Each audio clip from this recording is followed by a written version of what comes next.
دوستو، اگر آج رات آپ اکیلے ہیں اور یہ ویڈیو اندھیرے میں سن رہے ہیں تو ایک بات یاد رکھیں، کچھ جگہیں خالی نہیں ہوتی، وہ بس خاموش ہوتی ہے، اور کچھ دروازے بند نہیں ہوتے، وہ کسی غلطی کا انتظار کر رہے ہوتے ہیں۔ آج کی کہانی اسی غلطی کی ہے۔ کہانی کا عنوان ہے فلیٹ نمبر 307 کا راز۔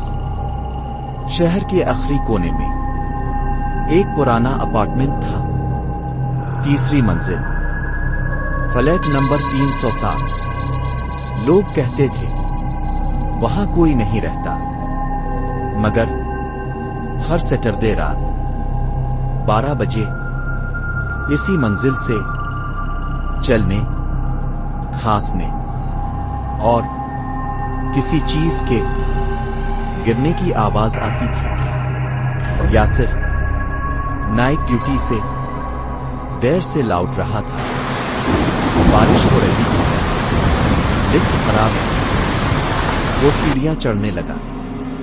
پہلی منزل سب ٹھیک، دوسری منزل ہلکی سی سرسراہٹ، تیسری منزل اچانک لائٹ بند ہو گئی۔ یاسر نے موبائل کی ٹارچ آن کی، سامنے فلیٹ 307 کا دروازہ آدھا کھلا تھا۔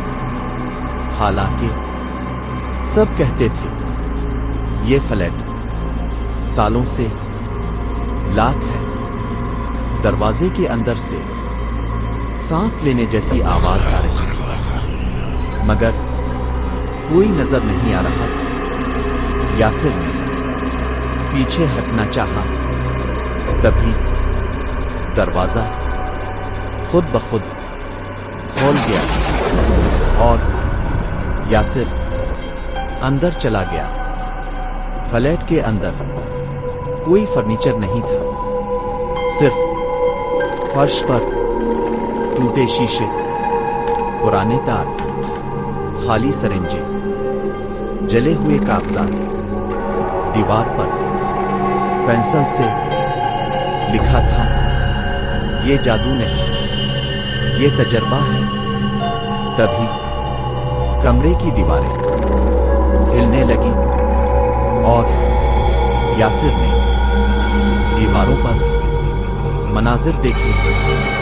یہ فلیٹ کبھی کامران کا تھا۔ کامران یونیورسٹی کا سائنس کا طالب علم تھا۔ وہ نیند، خوف، سانس اور انسانی دماغ پر تجربے کرتا تھا۔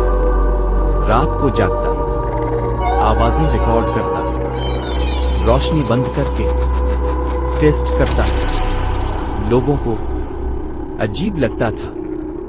محلے میں افواہ پھیل گئی، یہ لڑکا رات کو جادو ٹونا کرتا ہے۔ لوگ اس سے ڈرنے لگے۔ ایک رات چند لوگ اس کے فلیٹ میں آئے، بغیر پوچھے، بغیر سمجھے۔ انہوں نے کامران کو اسی کمرے میں بند کر دیا، دروازہ باہر سے لاک کر دیا۔ کامران چیخا، سمجھایا، دروازہ پیٹا، مگر کسی نے نہیں کھولا۔ دن گزر گئے، بھوک، پیاس، سانس کی کمی۔ آخرکار وہ اسی کمرے میں مر گیا، اکیلا، اندھیرے میں۔ مرنے کے بعد کامران نہیں گیا۔ اس کی آخری سوچ دیواروں میں قید ہو گئی۔ انہوں نے دروازہ بند کیا۔ اب وہ کسی کو خود نہیں بلاتا، لیکن جو دروازہ کھولتا ہے